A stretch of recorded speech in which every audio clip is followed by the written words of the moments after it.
ನಮಸ್ಕಾರ ಸ್ನೇಹಿತರೆ. ಕೊನೆಗೂ ಹೊಡೆತ ಕೊಟ್ಟೇ ಬಿಟ್ರಲ್ಲ ಡಿ.ಕೆ. ಶಿವಕುಮಾರ್ ಅವರು ಸಿದ್ದರಾಮಯ್ಯನವರಿಗೆ. ಒಂದ್ ಕಡೆ ಹಗರಣಗಳು ನಾನ್ ಬಿಟ್ರು ನೀನ್ ಬಿಡಲ್ಲ ಅನ್ನುವಂತೆ ಬೆನ್ನು ಬಿದ್ದಿವೆ ಸಿದ್ದರಾಮಯ್ಯನವರಿಗೆ. ಈ ಬಾರಿ ಈ ಹಗರಣಗಳ ಇಂಟ್ರೆಸ್ಟಿಂಗ್ ಏನಪ್ಪಾ ಅಂದ್ರೆ ಸಿದ್ದರಾಮಯ್ಯನವರೇ ಎಲ್ಲಾ ಹಗರಣಗಳ ಕೇಂದ್ರ ಬಿಂದು ಆಗಿದ್ದಾರೆ. ಇದನ್ನ ವ್ಯವಸ್ಥಿತವಾಗಿ ಮಾಡಲಾಗಿದೆ. ಬೇರೆ ಯಾರು ಮಾಡಿಲ್ಲ, ಕಾಂಗ್ರೆಸ್ನವರೇ ಈ ಒಂದು ಹಗರಣಗಳ ಸುಳಿಯಲ್ಲಿ ಸಿದ್ದರಾಮಯ್ಯನವರನ್ನು ಸಿಲುಕಿಸಿದ್ದಾರೆ.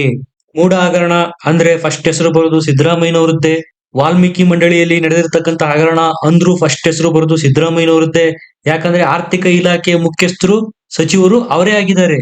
ಅಪೆಕ್ಸ್ ಬ್ಯಾಂಕ್ ಹಗರಣ ಇಲ್ಲೂ ಸಹ ಸಿದ್ದರಾಮಯ್ಯನವರ ಆಪ್ತ ಕೆ.ಎನ್. ರಾಜಣ್ಣ ಇವರು ಸಿದ್ದರಾಮಯ್ಯ ಅವರ ಆಪ್ತ ವಲಯದಲ್ಲಿ ಗುರುತಿಸಿಕೊಳ್ತಾರೆ.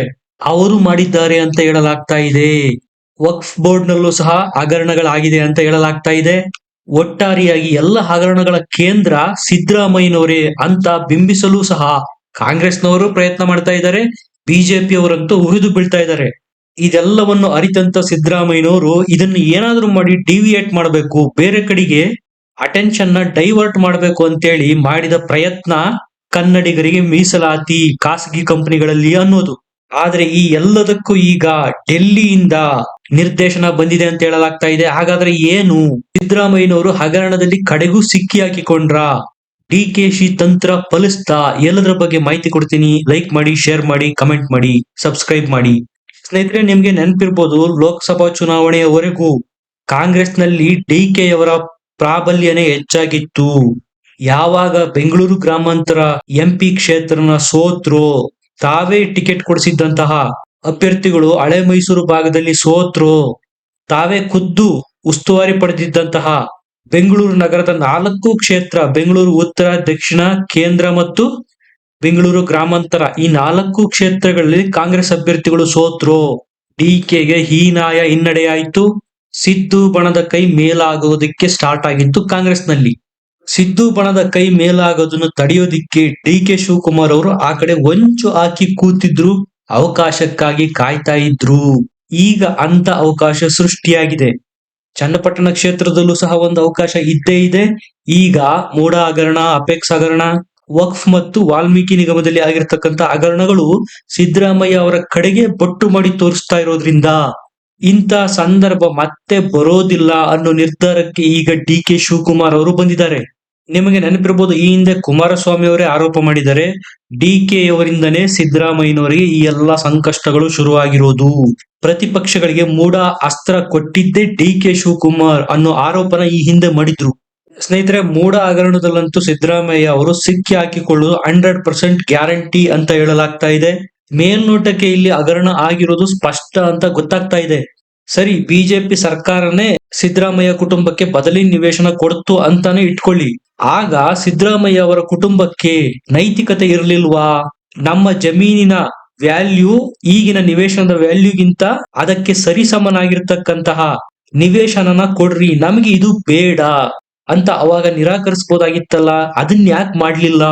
ಈಗ ಹಗರಣ ಹೊರಗೆ ಬಂದಾದ ಮೇಲೆ ನಾವು ಕೇಳಿದ್ವಾ, ಅವರು ಕೊಟ್ರು ನಾವು ತಗೊಂಡ್ವಿ ಅಂತ ಹೇಳೋದ್ರಲ್ಲಿ ಸಮರ್ಥನೆ ಇದೆಯಾ? ಇದು ಸಮರ್ಥನೆ ಮಾಡಿಕೊಳ್ಳಬಹುದಾದ ವಿಚಾರನ? ಇದು ಈಗ ಪ್ರತಿಪಕ್ಷದವರು ಕೇಳ್ತಾ ಇರ್ತಕ್ಕಂಥ ಪ್ರಶ್ನೆ. ಇನ್ನೊಂದ್ ಕಡೆ ವಾಲ್ಮೀಕಿ ನಿಗಮದ ಕೇಸಲ್ಲಂತೂ ಅಧಿಕಾರಿಗಳೇ ಇದಕ್ಕೆ ಹೊಣೆ, ಸಚಿವರು ಹೊಣೆ ಅಲ್ಲ, ಇದಕ್ಕೆ ಕಾಂಗ್ರೆಸ್ ಸರ್ಕಾರ ಹೊಣೆ ಅಲ್ಲ ಅನ್ನೋ ತಿಪ್ಪೆ ಸಾರಿಸುವ ಪ್ರಯತ್ನನ ಖುದ್ದು ಸಿದ್ದರಾಮಯ್ಯನವರೇ ಮಾಡಿದ್ರು. ಇದಕ್ಕೆ ಪ್ರತಿಪಕ್ಷಗಳು ಸಹ ಟಾಂಗ್ ಕೊಟ್ಟಿದ್ರು. ಎಲ್ಲದಕ್ಕೂ ಅಧಿಕಾರಿಗಳೇ ಹೊಣೆ ಅನ್ನೋದಾದ್ರೆ ನಾಗೇಂದ್ರ ಸಚಿವರ ರಾಜೀನಾಮೆನ ಯಾಕೆ ತೆಗೆದುಕೊಂಡಿದ್ದೀರಾ? ದದ್ದಲ್ ಅವರಿಗೆ ಮತ್ತು ನಾಗೇಂದ್ರ ಅವರಿಗೆ ನೋಟಿಸ್ ಯಾಕೆ ಕೊಟ್ಟಿದ್ದೀರಾ? ವಿಚಾರಣೆ ಯಾಕೆ ಮಾಡಿದೀರಾ? ಈಗ ಇಡಿ ಅವರು ಕೊಟ್ಟಿದಾರಲ್ಲ ಪತ್ರಿಕಾ ಪ್ರಕಟಣೆ, ಅದರಲ್ಲಿ ಸ್ಪಷ್ಟವಾಗಿ ಉಲ್ಲೇಖ ಮಾಡಿದರೆ ಈ ಹಣನ ತೆಲಂಗಾಣ ಚುನಾವಣೆಗೆ ಬಳಸಿಕೊಳ್ಳಲಾಗಿತ್ತು, ಬಳ್ಳಾರಿ ಚುನಾವಣೆಗೆ ಬಳಸಿಕೊಳ್ಳಲಾಗಿತ್ತು, ಈ ಹಣದ ಸಾಕಷ್ಟು ಪಾಲನ್ನು ಮದ್ಯ ಖರೀದಿಗೆ ಬಳಸಿಕೊಳ್ಳಲಾಗಿತ್ತು ಅಂತ ಪತ್ರಿಕಾ ಪ್ರಕಟಣೆಯಲ್ಲಿ ಇಡಿ ಅವರೇ ಮೆನ್ಷನ್ ಮಾಡಿದ್ದಾರೆ. ಅದಕ್ಕೇನಂತೀರಾ ಸಿದ್ದರಾಮಯ್ಯನವರೇ ಅಂತ ಪ್ರತಿಪಕ್ಷದವರು ಟಾರ್ಗೆಟ್ ಮಾಡ್ತಾ ಇದ್ದಾರೆ ಸಿದ್ದೂರನ್ನು. ಸ್ನೇಹಿತರೆ, ಈಗ ಜನರಿಗೆ ಇದು ಸ್ಪಷ್ಟವಾಗಿ ಅರ್ಥ ಆಗೋಗ್ಬಿಟ್ಟಿದೆ, ಇಲ್ಲಿ ಹಗರಣ ನಡೆದಿದೆ ಅಂತ. ನೀವೇ ನೋಡಿ, ಈ ಹಿಂದಿನ ಸಿದ್ದರಾಮಯ್ಯನವರು ಈಗಿನ ಸಿದ್ದರಾಮಯ್ಯನವರಿಗೆ ಕಂಪೇರ್ ಮಾಡ್ಕೊಂಡ್ರೆ ಅಜಗಜಾಂತರ ವ್ಯತ್ಯಾಸ ಇದೆ. ತಮ್ಮದೇ ಮೇಲಿನ ಆರೋಪಗಳನ್ನು ಸಮರ್ಥನೆ ಮಾಡ್ಕೊಳ್ಳೋದ್ರಲ್ಲಿ ಸಿದ್ದರಾಮಯ್ಯನವರು ವಿಫಲ ಆಗಿರೋದು ಮೇಲ್ನೋಟಕ್ಕೆ ಸ್ಪಷ್ಟವಾಗಿ ಕಾಣ್ತಾ ಇದೆ. ಹೇಗಾದ್ರೂ ಮಾಡಿ ಈ ಎಲ್ಲ ಹಗರಣಗಳ ಸುಳಿಯಿಂದ ಪಾರಾಗಬೇಕು ಅಂತೇಳಿ ಸಿದ್ದರಾಮಯ್ಯನವರು ಒಂದು ಪ್ಲಾನ್ ಮಾಡಿದ್ರು. ಅದು ಬೇರೇನೂ ಅಲ್ಲ, ಕನ್ನಡಿಗರಿಗೆ ಮೀಸಲಾತಿ, ಖಾಸಗಿ ಕಂಪನಿಗಳಲ್ಲಿ ಮೀಸಲಾತಿಯನ್ನು ಕೊಡಬೇಕು ಅನ್ನೋ ವಿಚಾರನ ಮುನ್ನೆಲೆಗೆ ತಂದ್ರು. ಕನ್ನಡಿಗರಿಗೆ ಮೀಸಲಾತಿನ ಖಾಸಗಿ ಕಂಪನಿಗಳಲ್ಲಿ ಅನ್ನುವ ಟ್ವೀಟ್ ಗಳನ್ನು ಮಾಡಿದ್ರು ಸಿದ್ದರಾಮಯ್ಯನವರು. ಅದಾದ ಮೇಲೆ ಅವನ್ನ ಡಿಲೀಟ್ ಸಹ ಮಾಡಿದ್ರು. ಇದಕ್ಕೆ ಕಾರಣ ಕೇಂದ್ರ ಹೈಕಮಾಂಡ್ ನಿಂದ ಬಂದಂತ ಒತ್ತಡ. ಈ ಒತ್ತಡ ಹಾಕಿಸಿದವರು ಬೇರೆ ಯಾರು ಅಲ್ಲ, ಡಿ ಕೆ ಶಿವಕುಮಾರ್ ಅವರೇ. ಅವರಿಗೂ ಗೊತ್ತಾಗಿ ಹೋಗಿತ್ತು ಸಿದ್ದರಾಮಯ್ಯನವರು ಮಾಸ್ಟರ್ ಪ್ಲಾನ್ ಮಾಡಿದ್ದಾರೆ. ಹಗರಣಗಳ ಸುಳಿಯಿಂದ ಹೊರಗೆ ಬರೋದಿಕ್ಕೆ, ಜನರ ಚಿತ್ತನ ಬೇರೆಡೆ ಸೆಳೆಯೋದಿಕ್ಕೆ ಸಿದ್ದರಾಮಯ್ಯನವರು ಉಳಿರ್ತಕ್ಕಂಥ ಬಾಣ ಇದು ಅನ್ನೋದು ಡಿ ಕೆ ಶಿವಕುಮಾರ್ ಅವ್ರಿಗೂ ಅರ್ಥ ಆಗಿ ಹೋಗಿತ್ತು. ಇಲ್ಲಿ ಡಿ ಕೆ ಶಿವಕುಮಾರ್ ಅವರು ಕನ್ನಡಿಗರಿಗೆ ಮೀಸಲಾತಿ ಕೊಡೋದ್ರ ವಿರೋಧಿ ಅಂತ ನಾನು ಹೇಳ್ತಾ ಇಲ್ಲ, ಆದ್ರೆ ಅದು ಆಗಿ ಹೋಗೋ ವಿಚಾರ ಅಲ್ಲ. ಈ ಕ್ಷಣಕ್ಕೆ ಅದರಲ್ಲಿ ತನ್ನದೇ ಆದ ಸುಧಾರಣೆಗಳು ತಂದು ಮುಂದೆ ಮಾಡಬಹುದು ಅನ್ನೋದನ್ನ ಡಿ ಕೆ ಶಿವಕುಮಾರ್ ಅವರು ಹೈಕಮಾಂಡ್ಗೆ ಕನ್ವಿನ್ಸ್ ಮಾಡೋದ್ರಲ್ಲಿ ಯಶಸ್ವಿಯಾದ್ರು. ಆಗ ತಟ್ಟಂತ ಹೈಕಮಾಂಡ್ ಇಂದ ನಿರ್ದೇಶನ ಬಂತು. ಯಾರಿಗೆ?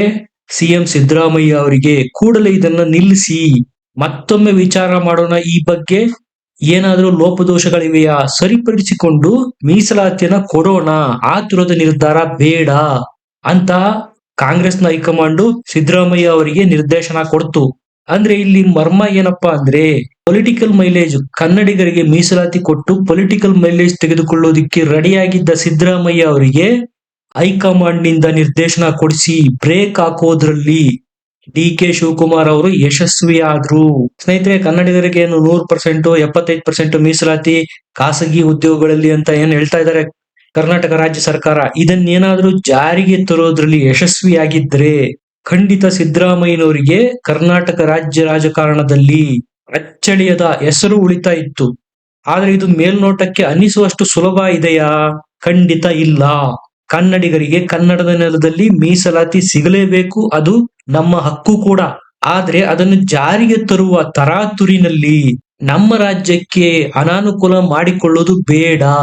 ಅದಕ್ಕೆ ಬೇಕಾಗಿರ್ತಕ್ಕಂಥ ವ್ಯವಸ್ಥಿತವಾದ ಕಾನೂನುಗಳನ್ನು ಮೊದಲು ರೂಪಿಸಿ ನಂತರ ಜಾರಿಗೆ ತರುವ ಪ್ರಯತ್ನ ಮಾಡೋಣ ಅನ್ನೋದು ಕಾಂಗ್ರೆಸ್ನ ಹೈಕಮಾಂಡ್ ಅವರು ಕೊಟ್ಟಿರ್ತಕ್ಕಂಥ ನಿರ್ದೇಶನ. ಸ್ನೇಹಿತರೆ, ನೀವು ನೋಡ್ಬೋದು, ಯಾವಾಗ ಸಿದ್ದರಾಮಯ್ಯನವರು ಆ ಟ್ವೀಟ್ ಹಾಕಿದ್ರು, ಆ ಕಡೆ ಆಂಧ್ರ ಪ್ರದೇಶದಿಂದ ಆಹ್ವಾನನೇ ಕೊಟ್ರು ಬೆಂಗಳೂರಿನಲ್ಲಿರ್ತಕ್ಕಂಥ IT ಕಂಪನಿಗಳು, BT ಕಂಪನಿಗಳಿಗೆ, ಬನ್ನಿ, ನಮ್ಮಲ್ಲಿ ಬನ್ನಿ, ಇಲ್ಲಿ ಕಾರ್ಖಾನೆಗಳನ್ನು, ಕೈಗಾರಿಕೆಗಳನ್ನು ಸ್ಥಾಪನೆ ಮಾಡಿ, ನಿಮಗೆ ಬೇಕಾದ ಸೌಕರ್ಯಗಳನ್ನು ನಾವು ಕೊಡ್ತೀವಿ ಅಂತ. ಆ ಕಡೆ ಗುಜರಾತ್ CM ಸಹ ಆಹ್ವಾನ ಕೊಟ್ರು.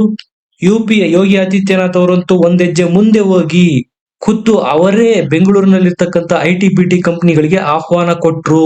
ಆಗ ಎಚ್ಚೆತ್ಕೊಂತು ಸಿದ್ದರಾಮಯ್ಯ ಅವರ ಸರ್ಕಾರ, ಇದನ್ನು ತರಾತುರಿಯಲ್ಲಿ ಮಾಡುವುದಲ್ಲ, ಇದರಿಂದ ರಾಜ್ಯಕ್ಕೆ ಆಗ್ತಕ್ಕಂತ ನಷ್ಟಗಳೇ ಜಾಸ್ತಿ, ಸೂಕ್ತ ಕಾಲದಲ್ಲಿ ಸೂಕ್ತ ನಿರ್ಧಾರ ತೆಗೆದುಕೊಳ್ಳೋಣ ಅನ್ನೋ ಡಿಸಿಷನ್ಗೆ ಈಗ ಸಿದ್ದರಾಮಯ್ಯ ಅವರ ಕರ್ನಾಟಕ ಸರ್ಕಾರ ಬಂದಿದೆ. ಅದಕ್ಕೆ ಮತ್ತೆ ಟ್ವೀಟ್ ಮಾಡಿದ್ರು ಸಿದ್ದರಾಮಯ್ಯನವರು, ಇಲ್ಲ, ಇದನ್ನು ಮೊದಲು ಸಂಪುಟದಲ್ಲಿ ಸುದೀರ್ಘವಾಗಿ ಚರ್ಚೆ ಮಾಡಿ, ರೂಪುರೇಷೆಗಳನ್ನು ಮಾಡಿ ನಂತರ ಜಾರಿಗೆ ತರೋದಕ್ಕೆ ನಾವು ಪ್ರಯತ್ನ ಮಾಡ್ತೀವಿ ಅಂತ ತಿಪ್ಪೆ ಸಾರಿಸೋ ಪ್ರಯತ್ನನ ಸಿದ್ದರಾಮಯ್ಯ ಅವರು ಮಾಡಿದ್ದಾರೆ. ಹೌದು, ಗುಜರಾತ್ ನಲ್ಲಿ ಈ ಪ್ರಯತ್ನ ಮಾಡಿದರೆ ಅದರಲ್ಲಿ ಯಶಸ್ಸು ಸಹ ಕಂಡಿದ್ದಾರೆ. ಗುಜರಾತ್ ನಲ್ಲಿ ಈ ನಿಯಮ ಜಾರಿನಲ್ಲಿದೆ. ಖಾಸಗಿ ಕಂಪನಿಗಳಲ್ಲಿ ಗುಜರಾತಿಗಳಿಗೆ ರಿಸರ್ವೇಶನ್ ಇದೆ. ಅದನ್ನು ಕರ್ನಾಟಕದಲ್ಲೂ ಸಹ ಜಾರಿ ಮಾಡಬಹುದು, ಆದ್ರೆ ಅದಕ್ಕೆ ಸ್ವಲ್ಪ ಸಮಯ ಬೇಕಾಗುತ್ತೆ.